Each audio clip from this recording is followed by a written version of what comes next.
በኢትዮጵያ ዝቅተኛና መካከለኛ ገቢ ያላቸው ሰዎች የቤት ባለቤት መሆኑ ቀርቶ ተከራይቶ ለመኖር እንኳን የኑሮ ውድነቱ ፈተና እየሆነ መምጣቱ ተደጋግሞ ይነገራል። መንግስትም ይህንኑ ችግር ለመፍታት ከ20 ዓመታት በፊት አንስቶ የጋራ መኖሪያ ቤቶች ግንባታ ቢጀምርም በሚፈለገው ልክ ውጤታማ ለመሆኑን ባለሙያዎች ያነሳሉ።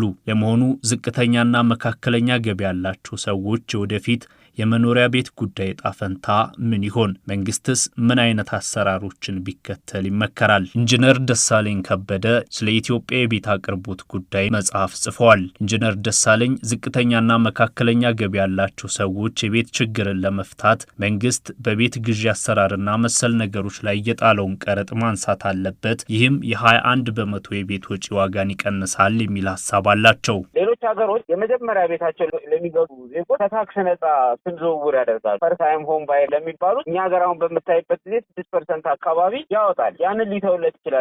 ታክስ ይከፈላል። አሁን ቤት ግብይት ላይ ዋታ አለ። ይሄንን መንግስት መተው ይችላል። ስለዚህ 21% የቤት ገዥን ጫና መቀነስ ይችላል ማለት ነው። ሌላኛው የመሬት አቅራቢ መንግስት ነው። የመሬት አቅርቦት በጣም በቅናሽ ወይም ደግሞ በነጻ መቅረብ አለበት። በነጻ ስር መንግስት በነጻ የሰጠው ለገዢው ተቀናሽ እንደሚሆን ታሳቢ ተደርጎ ማለት ነው። ኢንጂነር ደሳለኝ ሌላው እንደ መፍትሄ የሚያነሱት የሪል ስቴቶችን የቤት አሰራር ስርዓት ማስተካከልን ነው። ሪል ስቴቶች ቤት ሲገነቡ ፓርኪንግ ያለው የተቀናጠ ህይወት የሚኖሩ ባለሀብቶችን ታሳቢ ያደረገ አሰራር ነው ይላሉ። 4x4 የሆነ መኖሪያ ቤት ብቻ የሚፈልግ መኪና የሌለው ዝቅተኛና መካከለኛ ገቢ ያለውን ነዋሪ ለምን ታሳቢ ያደርጉም የሚል ሐሳብ ያነሳሉ። ቤት ግንባታ ላይ 4 የተለያዩ ፕሮዳክቶች አሉ።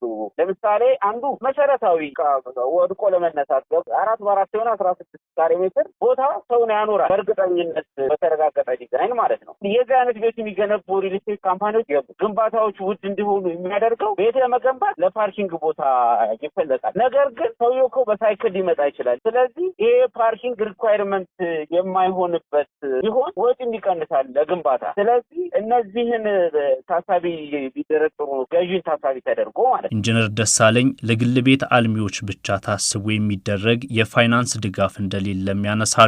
ይህም የግል ቤት አልሚዎች ያለ ፈተና ቤት ገንብተው ለነዋሪዎች በተመጣጣኝ ዋጋ ቤት የሚያቀርቡበትን መንገድ እንደሚያከብደውም ያስረዳሉ። ሪል ስቴት አልሚ ከተለያዩ ቢዝነስ ጋር ተያይዞ እንጂ ብድሩ ራሱ የሚሰጠው ከሪል ስቴት ጋር ተያይዞ አይደለም። ወይ ኢምፖርተር መሆን አለበት፣ ወይ ኤክስፖርተር መሆን አለበት፣ ወይ የሆነ ኢንቨስትመንት መኖር አለበት፣ ወይ ደግሞ ለባንኮቹ የተለየ ጥቅም የሚያስገኝ ለምሳሌ ካሽ በተርም ዲፖዚት የሚያደርግ ከፍ ያለ ዲፖዚት ተጠቃሚ መሆን አለበት ባለ ሀብት። ስለዚህ አስተማማኝ የፋይናንስ አቅርቦት ለአልሚው ከሌለ ሰክሰስፉል አይሆንም። ስለዚህ የገንዘብ አቅርቦት ላይ መሰራት አለበት። በግል ቤት አልሚዎች ውስጥ በአማካሪነት የሚሰሩት ሌላኛው ባለሙያ አርክቴክት ሳምሶን አለማየሁ ደግሞ የቤት አቅርቦት ጉዳይ በትክክለኛው አካል እየተመራ አይደለም የሚል ሐሳብ አላቸው። የቤት ጉዳይ ስለ ችግሩ የተረዳ ችግሩንም ለመፍታት ፍላጎት ላለው አካል ቢተው የሚል ሐሳብ ያነሳሉ። ችግሩ የማስበው ነው ፐርሰናሊ ሴክተሩ እየተመራ ያለው የቤት ችግር በሚያንገበግበው አካል አይደል ማለት በመንግስት ነው እየተመራ ያለው። መንግስት አካላት የመንግስት ቤት ውስጥ ነው የሚኖረው። ጉዳይ ብሎ የሚይዘው ሰው ባለ ጉዳዩ ቢሆን የተሻለ ኢፌክት ሊያመጣ ይችላል ብዬ አስባለሁ። ስለዚህ ሁሉንም ነገር ከመንግስት አካላት ከመጠበቅ ይልቅ ይህን ሴክተር መንግስት ሰፖርት የሚያደርገው ግን በግሉ ማህበረሰብ የሚመራ ቢደረግ ኢፌክቲቭ ይሆናል ብዬ አስባለሁ። ከመንግስት ምን ሰፖርት ይደረጋል ብትለኝ መሬት ለግለሰቡ ሰጥተህ እዛ ጋር ይሄን ያህል አባወራ ከፋፍለ በሆነ ያህል ወጪ ከባንክ ጋር በማስተሳሰር ምናምን የሚለው ፋሲሊቴት ማድረግ ይቻላል። ግን ባለጉዳዩ ቢይዘው ኢፌክቲቭ ይሆናል ብዬ አስባለሁ።